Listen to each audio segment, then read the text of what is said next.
Well, good morning, good afternoon, or good evening, depending upon where you're joining us from. We're pleased to have you with us at this webinar from the World Teleport Association called Flat Panel Antennas in the Digital Age. Here come the standards. I'm Robert Bell. I'm Executive Director of the World Teleport Association. If you're not familiar with us, we spend our time advocating for the interests of commercial teleport operators, but mostly independent, but of course also their brethren on the space side who also operate teleports. And in that role, we promote excellence in operations, excellence in technology, and excellence in business practices so that the customers can ultimately receive the benefit and the whole industry prosper together.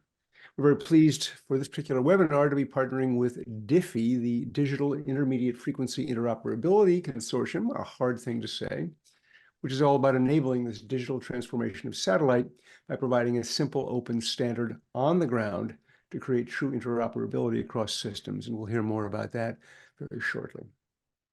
This, like most of the work we do in webinars, is a product of our Technology Advisory Board. It is a group formed of the members you see on the right side of your screen.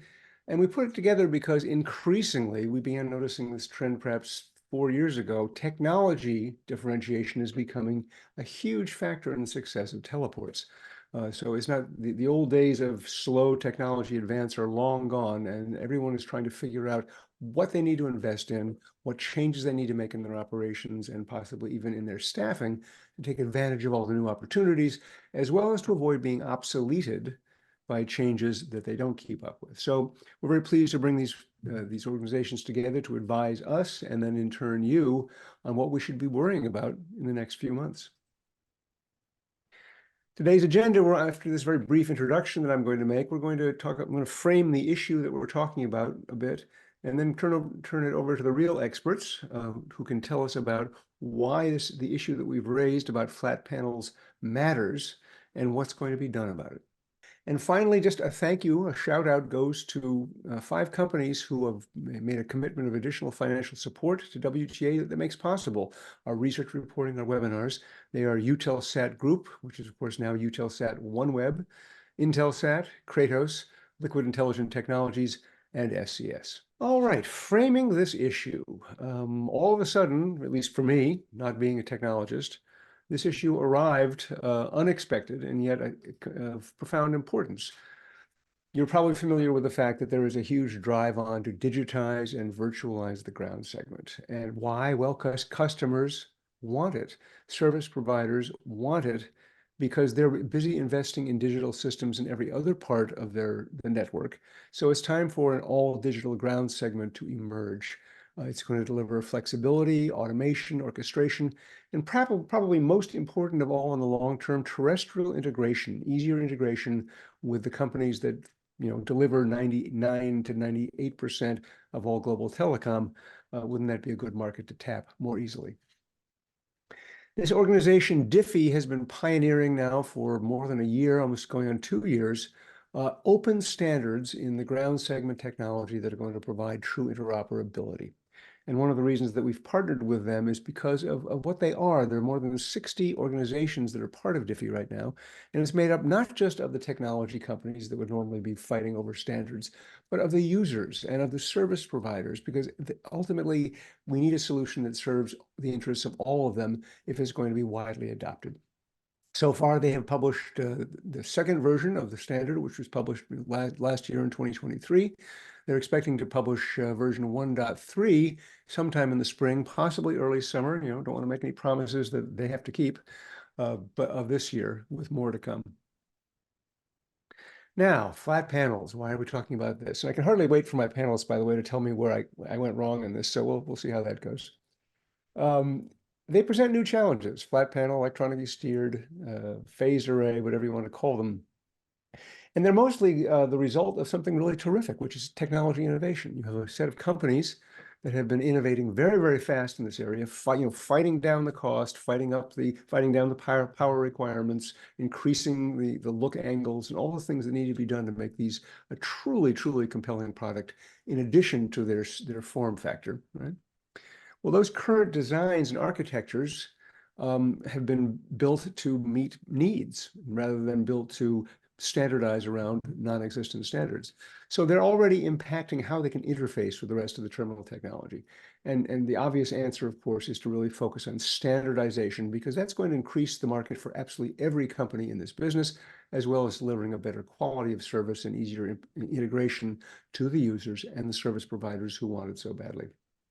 So DIFI has formed a new working group, its third one, to specify standards for these flat panel antennas, how exactly they will talk and interoperate with the rest of the terminal technology. And just a closing thought in all of this is something that was actually said to me last week by a gentleman who writes standards for a living. And I thought they're kind of words to live by. No standards, no industry. And I think we've seen that over and over again in the rest of the telecom and the information technology sector. And our time is now. Why don't I just close by sharing with you, and the audio quality is going to be a little off. I'm sorry for that, but I'll do my best to improve it for you. Some comments from a user, a service provider, I should say, who's got some very important things to say about this effort. My name is Carmela Ortiz. I am a board member of the DIFI Consortium. I am also head of the Advanced Technology and Innovation Group here at Intelsat. So I wanted to chat a little bit today about the importance of the DIFI Consortium for enabling scale and flexibility that's critical in our satellite industry today. We talk a lot about digital transformation in our industry, and it's really critical. That digital transformation is driven by scale, the need for us to do more and to do things faster.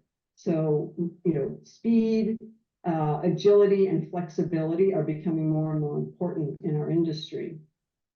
It's true in space. On the space side, we're developing software-defined payloads, and those payloads are very high capacity.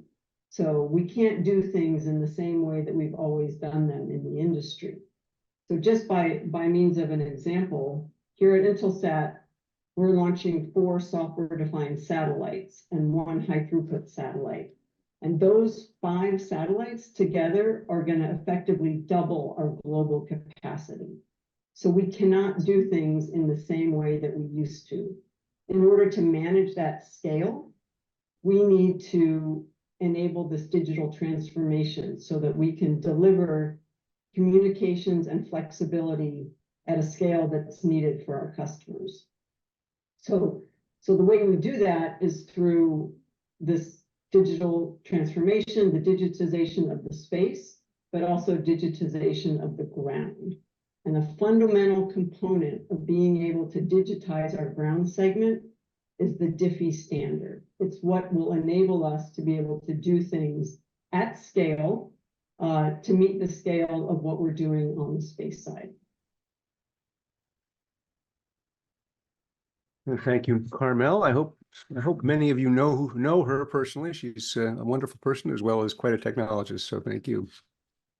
Okay, so now we get finally to hear from the experts rather than hearing from me. Ryan Stevenson, who's Senior Vice President and Chief Scientist at Kymeta Corporation. And as joining him is Simon Swift, who's the Engineering Director, Digital Technologies at ETL Systems. So now I'm going to stop sharing my screen so that we can see our panelists in all their glory. And Simon, Ryan, welcome. Thank you very much. Yeah, thank you very much, Robert. So I'd like to start by just asking each of you to describe you and your company as they relate to this topic of the flat panel antennas and the emerging standards, at least the standards we hope will emerge for them. And just because you're to my right on my screen, Simon, let's start with you. Okay, so Simon Swift, I'm Engineering Director here with ETL Systems. ETL is a company that over the last 20 years has probably found its way into pretty much every single teleport around the globe, providing everything that sits between the antenna and the modem. So, I sometimes wind up our RF guys a little bit by saying RF is really easy. There's only 3 things you can do with RF. You can make it bigger or smaller, you can move it around in frequency, and you can switch it around the place. So that's RF for you, and we have products that do all of those things. However, we recognize that the world is changing. The world is changing away from analog RF And as a forward-thinking company, we're changing with it. And hence we've committed quite a lot of effort, certainly on my part as well, into the standardization process. And as such, I'm chairing the specification working group within DIFI. So my background's quite wide. I come from a terminal, from a gateway background, systems engineering. So, I feel as though I can bring a lot to the DIFI scenery with that wide experience. So that's me. And how do those RF guys respond when you do that? It's usually unprintable. Ryan, how about you? I was going to say thank you, Simon, for so succinctly summing up my PhD.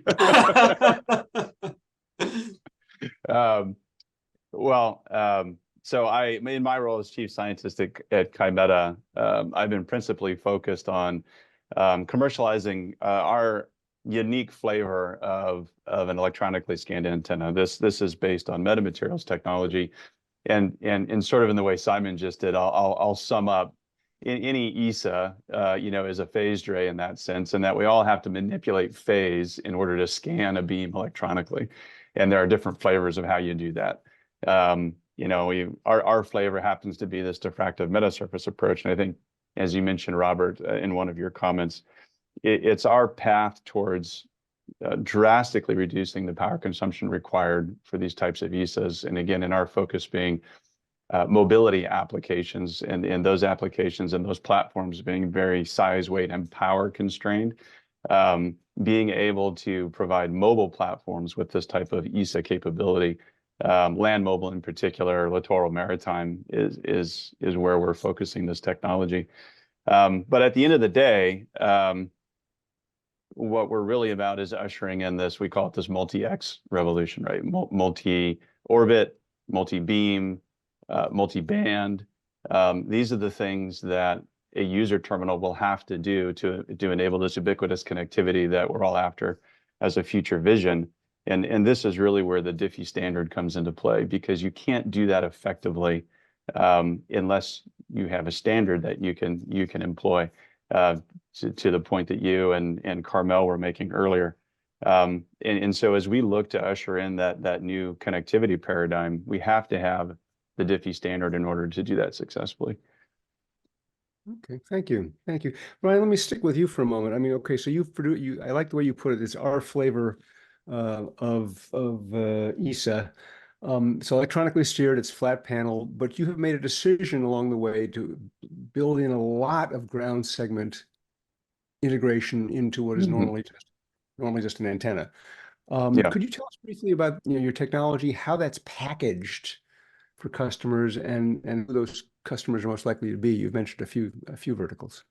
Yeah, absolutely. I think we're the first commercial terminal product to combine cellular LTE. And so you had a hybrid terminal that could interoperate across cellular LTE link or a geo satellite link. And then what we're announcing, it'll be announced at the satellite show this year, but so for shipping in March is the next generation of that product that combines the LTE, OneWeb LEO, and then Ku-band geostationary, but all in one terminal, right? So the question is, how do you package that? And right now, in the absence of the sort of software-defined modem capability that would be enabled by DIFI, we have a OneWeb modem in the package. We have a 950MP, iDirect 950MP in the package. We have the terrestrial modem and router in the package. So, I mean, this is what you have to do right now in order to enable this multi-network interoperability. I mean, we package it in different ways. The Osprey, which is our military terminal, that's heavily ruggedized for a DoD and MOD use case.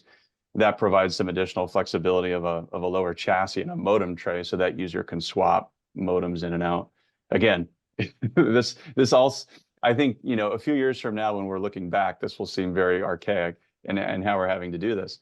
And when you consider it against terrestrial wireless, I mean, obviously, that how many different radios are in this cell phone, that's all based on standardization. We have the Peregrine terminal, which is ruggedized for a maritime environment, and that's available either in the OneWeb LEO or in a geostationary configuration. or our general ruggedized land mobile terminals. But I think to the point of this webinar, it's really what we're having to do right now to enable that network interoperability, and how we would like to scale that going forward to achieve the kind of scale that Carmel was talking about.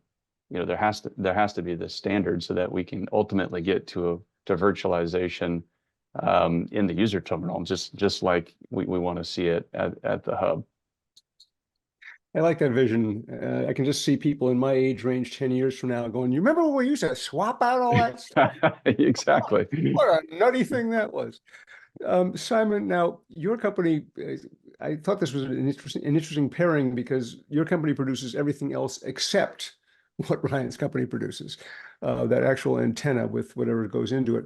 But you've been deeply involved, as well as Ryan has in the standards development work at DIFI. And so could you explain why this interoperability among ground systems is so important? It's not something we talked about, 2 or 3 years ago. What is ultimately the value, that we're going to get out of this when we get to that time when ministers are talking about how we used to do things?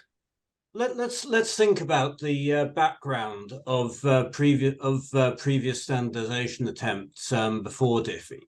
And DIFI leverages heavily from VIDA 49.2. Now, I think one of the few things you can guarantee about any two pieces of VIDA 49.2 compatible kit that you bring together is that they patently will not interoperate, simply because there are so many vendor-specific extensions, so many loopholes within the standard, that the chance of these two things, unless they happen to be from the same manufacturer or have been through an a priori integration exercise, the chance of those things working together is pretty much zero, really. And this is one of the things that we wanted to circumvent with DIFI, to make sure that actually it's tied down sufficiently tightly that everything we do will interoperate. And that's been a real challenge for us. But what has been absolutely fantastic about the organization, about the group of companies that's been working together here, is that we've got companies from the whole spectrum of the satellite industry, from the customer base, from the military customer base, from the civil customer base, through all of the different RF equipment manufacturers, modem manufacturers, all coming together actually with a common purpose and quite magnanimously giving their time to achieve an interoperable standard. So what's going to be the benefit of that? Well, I think one of the key things is going to be virtualization. We've talked about Ryan talked a lot about being able to do go between the cell phone standards, the LTE standards, and the satellite standards. I think that's a huge benefit coming forwards, and ubiquity of devices. I think the ability to remote antennas well away from your, certainly from a military standpoint, being able to remote antennas over a significant distance. And that's one of the things the DIFI standard does. Certainly with our digitizers, if you're managing all of your signal degradation right at the front end, you try to put something down the end of a long piece of fiber, well, don't care what the sales guys say, everything you do to an RF signal degrades it. It's called noise figure. So every amplifier you put into the system, it doesn't make your signal any better. It might make it louder, but it won't make it any better. So once you're in the digital domain, you can do pretty much anything. You can transport it as far as you like. You can split it as many times as you like without any change to that signal and to the signal quality. Similarly, once you're in that digital domain, you have huge processing capabilities within all of those different aspects of whether you want to use that signal to combine for geolocation, whether you're trying to demodulate the signal, whether you're trying to extract interference from it. There is huge potential to be had within that digital domain. And I think particularly, with picking up Ryan's comment on multi-orbit, multi-standard, all of that can buy a huge amount of resilience, which again is one of, in my mind, the key things for the future of satellite communication going forwards. Interesting. I remember chatting with Stuart Outridge, who's chairing DIFI right now. He talked about the challenge of keeping the standards that DIFI is producing simple. In other words, not making them, making them relatively easy to adopt, easy to integrate, and so forth. But also, there's always a tension. People want to jam more things into it. He said, and striking that balance has been apparently kind of fun. It has been a real challenge, actually, just keeping people focused. And this is why we're doing this in a very modular way. We're only doing some small functionality releases at each stage. And by doing that, it's down to that question of how do you eat an elephant? Well, it's a bite at a time, isn't it? We take off bite-sized chunks, just like a good integration, baby steps along the way. Right. I think one of the other interesting things to mention, though, in with that standardization is the fact that we're actually looking at changing away from an L-band standard that has been around for many, many years as the RF distribution standard, whether you're talking in base station, in terms of base stations, whether you're talking in terms of terminals. So I think that's, that's another key thing to remember, is that this isn't something that happens overnight. This is a gradual transition. And we've got to remember also that all of these extant communication systems like SNMP, like the various RESTful interfaces, people can't just jump off the cliff and say, right, we're going to do digital from now. We've got a huge investment here, absolutely huge investment. So I think this is one of the things we recognize in trying to provide a hybrid and modular solution to allow people to slowly move and ease people's transition into that digital domain. I don't know of anybody who's ever actually eaten an elephant, so I wonder where that phrase comes from.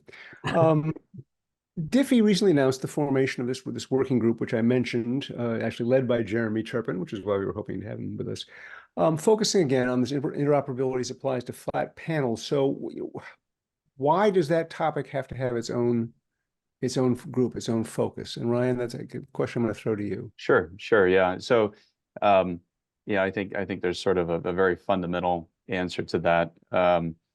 And then we can build on it as we talk about complexities of getting into multi-beam and multi-orbit, multi-constellation. I think at a fundamental level, the flat panel deserves its own working group or its own sub-working group. Because as we see users adopt satellite connectivity, I mean, VSATs have been around for a while, but based on parabolics. But flat panels, I think, are becoming more ubiquitous because I think essentially people are mobile. And it's very hard to do mobility with a parabolic. And so as we see flat panel ESAs supporting mobility across aero, maritime, land mobile, I think there's a fundamental reason there that we'll see ESAs, really start to be the more prominent type of user terminal in the market. But in the particular issue here is when you start talking about multi-beam, multi-orbit ESAs, one advantage of a parabolic is the beam is the same wherever you point it. And with a flat panel, that's not true. So flat panels suffer from an effect called scan loss. And that means there is a pointing angle dependency to the antenna gain. And that can affect some of the parameters that are being discussed in the DIFI standard right now. And how you set reference power levels, for example, so that there needs to be a specific focus there just due to the physical nature of an ESA. But then, going again beyond just that fundamental physical aspect of an ESA, multi-orbit and multi-beam ESAs are now entering the market. I mentioned the situation that we have integrating LEO and GEO interoperability into our terminal. We have to manage an IF interface right now, an analog IF interface. Simon, I will say, yes, we're just routing around, but there's a lot of nuance in how you do that effectively. So we have an IF switching interface so that we can switch our IFs between the OneWeb modem, between the iDirect modem that I discussed. And so you can imagine how much cleaner that's all going to be, if you have this DIFI interface, and I can digitize rather than having to route all of these signals around at the RF layer. That's something I think also unique to flat panels. And then as you talk about multi-beam, right? The ability of a flat panel antenna to produce multiple beams that can connect to different satellites simultaneously. Each one of those beams, what do you do with it? Do you go analog IF and then try to route each beam to its own modem? It all starts to become very cumbersome unless you have this standard, and those are particular aspects of ESAs, and that's why we need a specific focus on ESAs and the working group. Interesting. Simon, I guess this working group is a subgroup of specifications which you lead. So is it anything that got left out of that explanation? I don't think so, no. I think, the key things are exactly that. There's the variance of the beam with the angle of arrival at the antenna. The reference levels certainly becomes an interesting question, particularly when you get, it's a typical old problem as well for some of the EW antennas where you have questionable different composite power levels, and you've got some small signals coming in, some much bigger signals coming in. It's the same thing effectively portrayed onto your multi-beam, where you've got to be looking at different powers from different satellites, potentially different signal types as well. And then how do you allocate that power across the different beams? You've got to make sure that your antenna or any of the downstream equipment isn't going to saturate either through the incoming incident power. So I think part of the reason for doing this fairly early on in the life of the specification is to make sure we encompass this new technology and build this into our thinking rather than bolted on at the end that, oh, I'm sorry, this doesn't quite work. Wouldn't it be nice if it had done that, sir? Wow, that's a real sea change for our industry. I've always remember talking to folks about mobility and having them say, yeah, when 4G came out, it was, oh my God, what are we going to do? We'll do the same thing we did for 3G. We'll make it up, we'll go through this very complex process after the fact, since we didn't participate in anything about the standards, to make it work for backhaul. Simon, it's funny, I've just been thinking about the fact, I had a conversation with a member of your board a while back, and I asked him for an example of what, an advantage of this standardization, the ability to digitize at the antenna, put it onto a fiber, and forget. He said, well, let me put it this way. In military situations, an antenna is basically a big magnet for incoming fire from your enemy. Yep. So soldiers, not surprisingly, don't want to stand near it. And therefore, getting them as far away from it as possible is a really good thing. I said, thank you. That's a very good example. It's another reason to be mobile.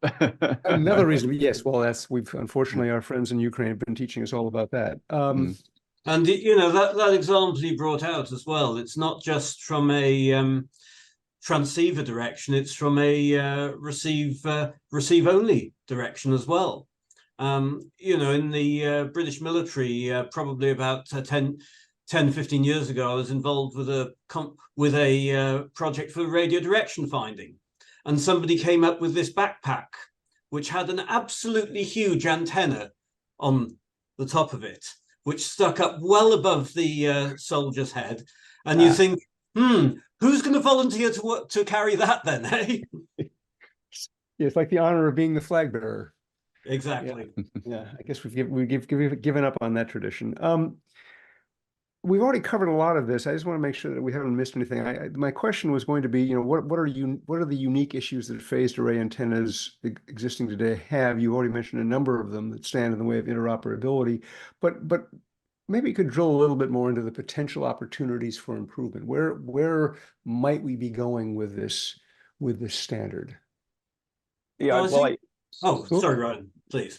I was going to jump in and talk about some of the modem interface protocols. Especially with a multi-beam ESA, we ran into this challenge with our first product.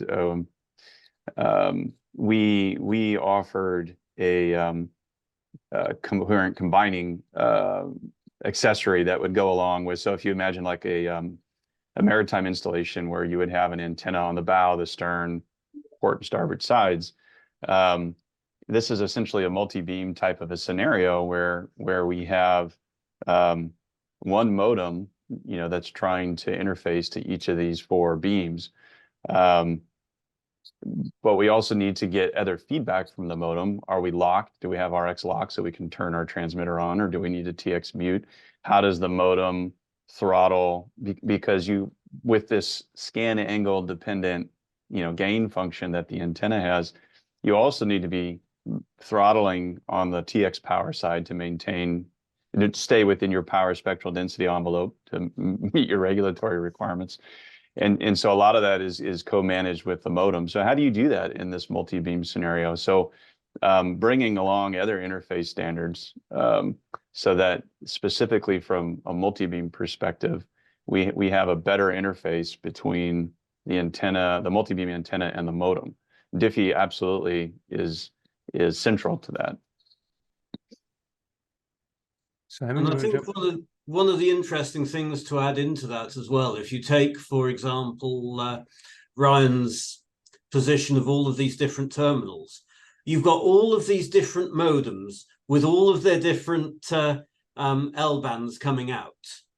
How much nicer to be able to put that modem through a DIFI interface onto an x86 compute platform where you can dial up which modem standard or air interface standard you want to use live on the terminal.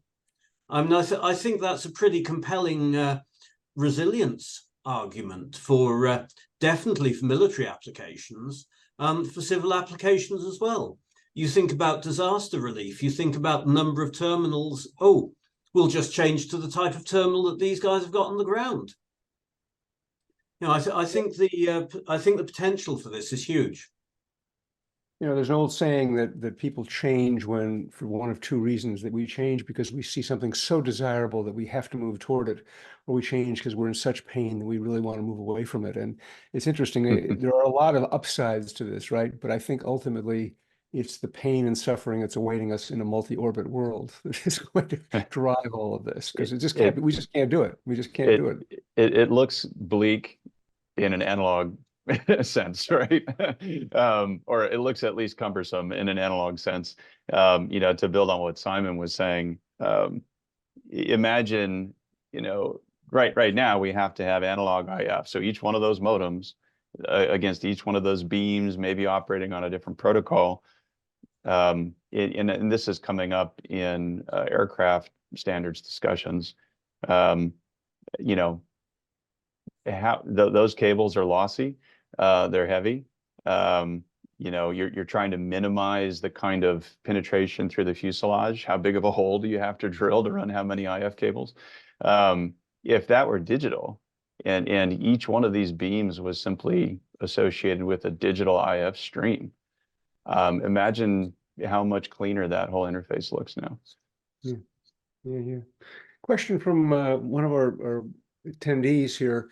And by the way, this may be a confusion that I've caused just because I'm not an engineer. But the question is, in this working group that we've been talking about, should it not be more general and be called simply phased array? Because this person suggests that it seems limiting to only be electronically steered as opposed to all technologies in the phased array categories. And I understood almost nothing of what I just said. So who'd like to take it away?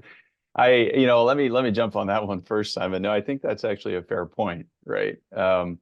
Let's take ThinCom as an example. Now, that's a mechanically based solution, but it's still a phased array, because at the end of the day, like I said at the beginning, to scan a beam, we're all manipulating phase, right? So we're all phased arrays in that sense, but we have different ways of doing it. And I think that's a very fair point. And I think ThinCom will be on that working group, I would assume. I think you're absolutely right. Just because it's referred to as electronically steerable, I think what it really means is steerable. Mm-hmm. Steerable without moving parts. Exactly. Yeah. Okay. Well, thank you very much for that question, and please feel free to share some other ones with us, or comments. Okay, so here's a practical question about the work that you do as again, hardworking volunteers in addition to your day jobs. Standardization like this is always in tension with the commendable efforts of companies that they're busy trying to differentiate their products from each other and deliver unique value, as well they should. That's their job. So how in this process do you work to balance that, particularly for this ESA or phased array antennas issue, so that we can actually serve the end user who's ultimately paying for everything? So I think that question can actually go a little bit wider than just ESAs as well. Mm-hmm. You know, how as DIFI do we serve the end user in terms of creating standardization, which could potentially, as Apple would say these days, limit innovation? Well, firstly, I believe that the market for this is absolutely huge. If we all have a portion of that market, then we're all going to do very well out of it. I don't think we need to differentiate ourselves to a point where we have two different, completely divergent standards and never the twain shall meet, because that won't serve our customers. And the market size will still be the same. There'll just be less flexibility in it. For years, I used to give us, I would had a standard line in my speeches, which is, "Hey, folks, we're 1% of global telecom. Anybody want to go for 2? Doubling our market size?" You know, it's just this industry has thought so small for so long. Yeah, Robert, I was going to say, you know, you just look at the size of the terrestrial wireless and against the size of, you know, satellite communications markets, and you can see the power of standardization. And so, yes, we all want to be differentiated at the end of the day, but a rising tide is going to lift all boats. And I think it's almost a fait accompli that we have to do this in order to move into the future. You know, that future being multi-orbit, multi-network, multi-beam, multi-band, in order to, you know, move past this sort of old way of doing things on proprietary networks and staying small. Essentially, you know, we have to move there. I think the differentiation will then come in, you know, one of the key aspects. This isn't just an ESA thing, or a phased array thing, like Simon said, but one of the key aspects of the digital transformation is being able to implement network function virtualization. What sorts of things can you do then in that sense are going to be what starts to differentiate one solution from another. Right. Yeah, that's never ending. I'm just curious, Simon, you said something before my final question. You said something earlier about the fact that we have to move slowly. We're approaching it in a modularized fashion, all very sensible things. DIFI also has to maintain the support and grow the support of a lot of organizations in this industry. Have you talked at the board level or in your specification group about, you know, how do we create a sense of momentum while we're very carefully moderating that momentum to make sure that we get the job done correctly?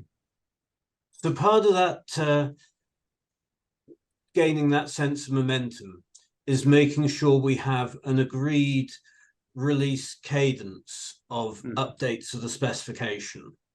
So we're aiming for 2 updates a year, approximately, and that gives everyone a chance to go implement that, to consider the impact of it as we move on to the next stage. Right. And preceding that as well, there's a roadmap subcommittee which is going and looking at all of the new innovations, all of the new positions happening, and saying, actually, we think this ought to come into the next version of the standard. We ought to be looking at that. You know, let's formulate some ideas around this, and let's go move that out towards our next set of goals. So the set of goals is continually changing. It's a nascent industry. You look at software-defined radio maybe 20 years ago. SDR was absolutely a panacea to everyone. But to everyone to whom it was a panacea, they all said, ah, yes, but it does this, doesn't it? No, it does that. No, it does the other. So they all wrote their own implications onto it, their own vision onto SDR. And this is the same thing here. We've got to make sure that this satisfies everyone's needs going forwards. Yes, well, good luck with that. I think they call that herding cats, but no, seriously, this is a vital, vital importance. And actually, I want to cover that in my last question, which goes to you, Ryan. One of the things that was very notable for me was that DIFI's membership includes the U.S. Army, the Navy, the Space Command, DISA, the DoD's, CIO, NATO. Now we're internationalizing it. Why is ground segment standardization, whether for parabolics or these ESAs, of such importance for national security to so many nations? Yeah, absolutely. I think the simple answer there, at least, that may be changing now with Starlink and OneWeb and Kuiper and this prevalence of LEO constellations, and you see a lot more residential satellite use. But historically, US DoD has been one of the largest consumers of satellite. And I think that's probably true of MODs around the world. Simon was mentioning a scenario just a while ago related to a military use case. And my data point here is just a little bit old. It's from a speech that was given at Satellite, I think in 2021. But at that time, there was a statement that the DoD was managing 135 different types of SATCOM terminals.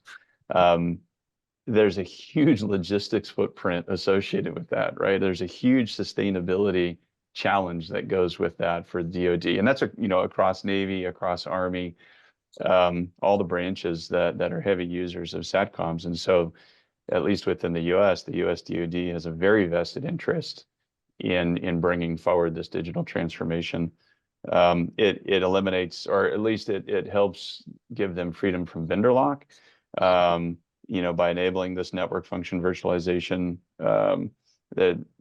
There are all sorts of reasons for it, and a lot of that's from the ground segment perspective, say the hub side perspective. But I will also mention, I believe this was in January 2020, when U.S. Space Force was newly formed, and they issued a white paper on their vision of what a satellite communications terminal would look like, right? That would be a satellite communications terminal that was agnostic to the waveform, agnostic to the band, the constellation, the orbit, the satellite. They want to use a terminal that can interoperate across anything in the sky.